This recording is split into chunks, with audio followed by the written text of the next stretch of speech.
Elle concerne notre police municipale. Faut-il armer la police municipale? Autour de moi, pour en débattre, Danielle Simonet, bonjour, conseillère Bonjour. de Paris, oratrice nationale de la France Insoumise. Bonjour Gerlor Viocota, Bonjour monsieur. merci de nous accompagner. Vous êtes délégué Île-de-France du syndicat national de la sécurité publique, entre autres, et nous sommes avec Gilbert Collard, député européen du Rassemblement national. Merci d'être avec nous à distance, Gilbert Collard. Faut-il armer la police municipale? D'abord, que les choses soient dites, Gérald Darmanin, parce que ça fait partie de discussions autour de la loi sur la sécurité globale, Gérald Darmanin a exclu toute mesure globale, disant que c'était à chacun et à chaque ville de faire comme elle l'entendait. On va commencer par prendre un exemple qui est celui de Paris. Après avoir longtemps refusé une police municipale, Anne Hidalgo a fini par dire oui lors de la dernière élection. Elle a finalement défendu cette idée. L'Assemblée vient de valider, parce qu'il faut une validation du Parlement. Pas question pour autant que ces agents soient armés. Je ne crois pas que l'armement soit la façon qui dissuade d'éventuels agresseurs de les agresser. Donc évidemment, dans des situations comme celle-là, il faut que nos agents puissent être protégés. Cela a été dit tout à l'heure, ils seront dotés d'armes qui ne sont pas des armes létales, mais des armes de protection, qui doivent leur permettre de pouvoir se défendre dans des situations potentiellement dangereuses. Il faut aussi qu'il y ait des mécanismes de coopération, d'alerte peut-être prioritaire avec les services de police, parce que je le redis, les services de police doivent pouvoir intervenir sur des scènes potentiellement extrêmement dangereuses. C'est le rôle de la police nationale. Voilà ce que répond l'adjoint au maire en charge de la police municipale à Paris. Rachida Dati a notamment tweeté que c'était irresponsable. Gerlov, Yokota, spontanément je me dis, est-ce que c'est naïf de penser qu'on peut mettre sur le terrain une police municipale non armée? Pour commencer, je voudrais dire que je suis ici au nom d'une intersyndicale de police municipale qui effectivement rassemble le syndicat national de la sécurité publique, vous l'avez dit, ainsi que l'USPPM. Voilà qui est précisé. Voilà. Oui, c'est inconscient et je pèse mes mots. Vous avez 3000 de mettre une police sur le terrain non armée, une police municipale. Vous avez 3500 agents qui vont n'avoir pour mission que être sur l'espace public pour apporter de l'aide aux citoyens, aux concitoyens qui est très demandeur en ces temps de forte délinquance. Il y a également le terrorisme. Et de ce fait, les agents sont, comme cela s'est produit à Nice, primo-intervenants. Comment un agent de police qui porte un uniforme, donc qui est en danger, je rappelle que pour un terroriste, se faire un flic ou se faire un militaire, c'est le Graal. Donc comment on peut porter un uniforme de police sur le domaine public et aller à l'encontre même de sa propre sécurité? Je rappelle que le Code général des collectivités territoriales dit bien que le maire doit assurer la santé et la sécurité de ses agents. Aujourd'hui, nous avons la chance d'avoir un certain nombre d'outils. L'arme est un outil. C'est un outil comme un autre pour pouvoir assurer à la fois la défense de l'agent, mais la défense de la population. Donc oui, ça me paraît tout à fait inconscient. Danielle Simonet, à quoi bon une police municipale à Paris? Vous n'avez pas défendu cette idée pendant la campagne parisienne, mais à quoi bon une police municipale non armée? Mais moi, je suis toujours opposée à la création d'une police municipale. Je suis d'ailleurs choquée que Anne Hidalgo se soit félicitée de l'adoption à l'Assemblée nationale de l'autorisation de créer une police municipale. On est dans un contexte où vous avez plus d'une centaine d'associations et jusqu'à l'ONU qui dénoncent les aspects totalement liberticides et les remises cette loi sécurité globale qui va imposer une surveillance généralisée et qui s'attaque à nos droits fondamentaux, alors que tout le monde s'y oppose dans le camp progressiste, dans le camp républicain. Eh bien, elle se félicite parce qu'elle va mettre en place sa police municipale. C'était sa promesse de campagne. Franchement, oui, sauf qu'il y a une grosse hypocrisie dans sa communication, parce que elle défend à la fois que sa police municipale ne doit pas empiéter sur les missions de la police nationale et donc rester aux missions actuelles en fait des agents de prévention sécurité, et en même temps veut absolument la com sur la police municipale. Moi, je suis attachée à la police républicaine. Cette police républicaine a besoin d'être refondée. Je ne suis pas d'accord à la fois avec la dérive de cette loi sécurité globale, de la surveillance généralisée, et en même temps par cette dérive où on veut se déresponsabiliser sur les collectivités pour ce qui relève des missions de la police de proximité. Je pense que ce n'est pas bon pour la police nationale de ne plus se charger de la police de proximité, alors qu'il faudrait au contraire redévelopper cela. Et vous avez aussi tout un volet de développement des sociétés de sécurité privées. Et à l'approche des Jeux Olympiques, cette conception-là de la sécurité avec notamment une pente sur les nouvelles technologies, sur la surveillance par les drones, est très inquiétante. Oui, avec voilà. Oui, mais c'est Restons- ça, j'entends. la sécurité globale et les Élargissons, si vous enjeux voulez de bien, Daniel Tounet, sécurité parce et qu'on de va- sûreté On va écouter Gilbert Collard sur également. l'ensemble des municipalités, Élargissons ça va être le cela. débat qui ne se concerne pas et qui ne se concentre pas sur la situation de Paris. On va voir une carte de France sur la présence ou non de police municipale armée, je précise, hein, armée en pourcentage. Vous voyez que c'est très disparate sur le territoire français. Vous la voyez peut-être pas, cette carte, Gilbert Collard, avec quand même un arc sud-est où on voit qu'il y a beaucoup de police municipale présente dans un certain nombre de communes. Armée ou pas armée à vos yeux, Gilbert Collard? C'est indispensable? Mais moi, franchement, je peux être dans l'erreur, hein, mais je ne vois pas au nom de quelle idéologie ringarde qui date du garde champêtre, la police municipale, formée, entraînée, encadrée, serait indigne ou incapable de porter une arme. On sait aujourd'hui que l'uniforme est une cible. Et qui de raisonnable pourrait vouloir désarmer une cible?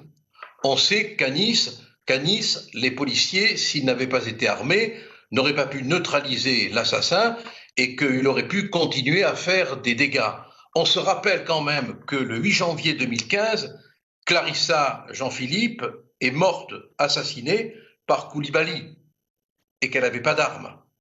Alors vous comprenez, c'est bien facile de s'imaginer qu'avec un sifflet ou des armes électriques, le policier municipal pourra se protéger ou protéger les autres, mais on l'envoie désarmé à la boucherie, quoi. C'est la réalité, voilà. Alors qu'on s'attaque à la loi de sécurité globale, moi je veux bien parce que l'article 24 ne me plaît pas du tout. Oui, on va y Mais revenir. ça n'a aucun rapport avec l'armement des policiers, aucun rapport. Le policier doit être armé parce que qu'il soit municipal ou national, il est là pour défendre, protéger et également aussi se protéger. Et c'est pas avec un sifflet qu'il va pouvoir se protéger ou défendre autrui. Oui. Donc c'est une nécessité pour moi que le policier municipal soit armé.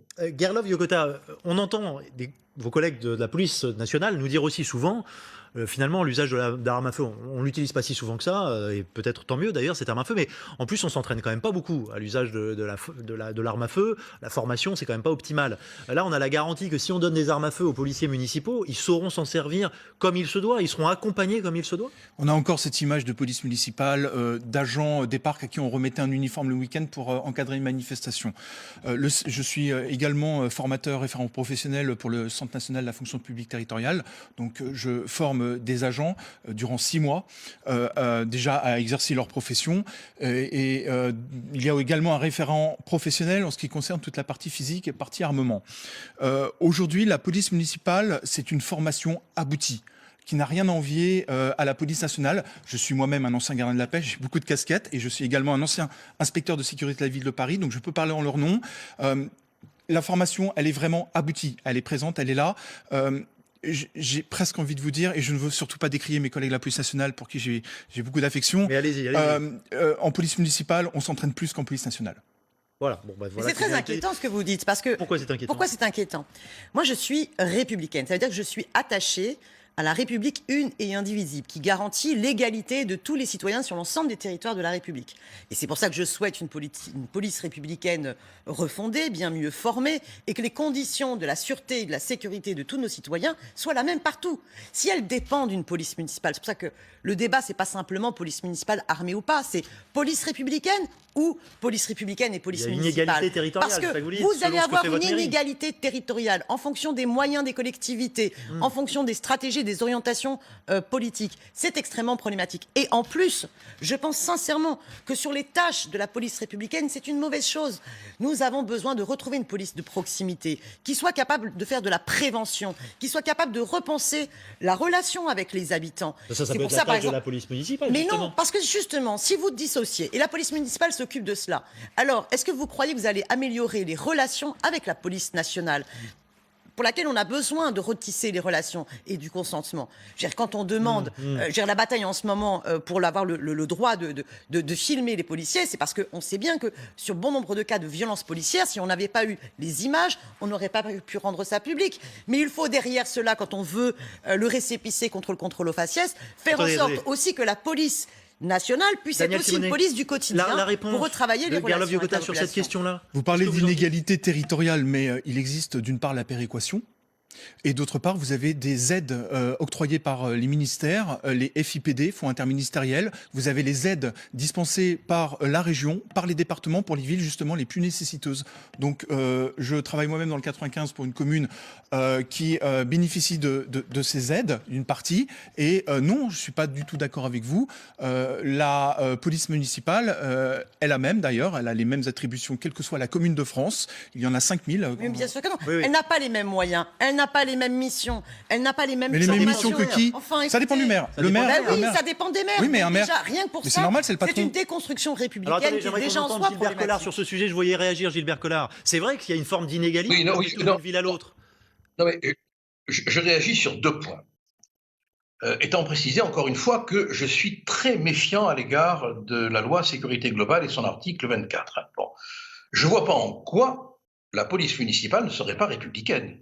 Exactement. Enfin, ou j'ai mal entendu, mais j'ai entendu que seule la police nationale serait républicaine. La police municipale, elle est républicaine. Le maire est républicain, le conseiller municipal est républicain, et ainsi de suite. Bon. Et l'inégalité de traitement, mais ça prouve bien, si on parle d'inégalité, que là où il y a l'armement, c'est efficace, et qu'on voudrait qu'il le soit partout. Alors, au lieu de dire inégalité de traitement, disons comment lutter contre l'inégalité de traitement.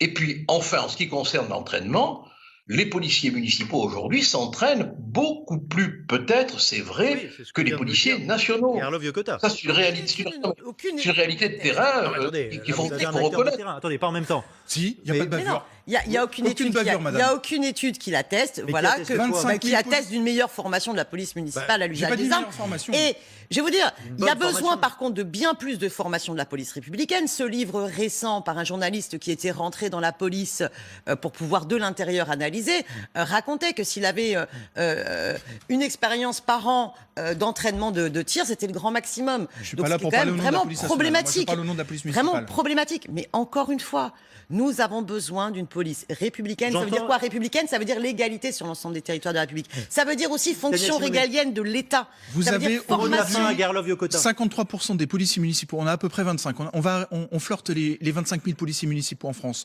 53% sont déjà armés d'armes de poing. Armes à forte létalité, parce qu'il ne faut pas oublier, et c'est ce que fait l'erreur le maire adjoint à la sécurité de la ville de Paris, toute arme par nature est létale. C'est comme ça, sauf que vous avez des armes à plus forte létalité. Comment aujourd'hui, Madame Simonet, vous pouvez dire à des agents qui potentiellement risquent leur vie sur le domaine public, non, je ne veux pas vous armer, je ne veux pas que vous ayez Mais la ce que je possibilité leur de dis, pouvoir vous défendre. c'est qu'aujourd'hui, toutes les municipalités qui ont créé une police municipale ont vu mécaniquement les moyens réduits de la police nationale sur leur Ce territoire. débat, on le Et ça n'est reprendra pas ensemble. acceptable. C'est Ce faux, débat, il est- j'en ai la preuve. Et on continuera à en débattre. Gilbert Collard, merci. Merci Garlow Yokota, merci Merci à Daniel vous. Simonet.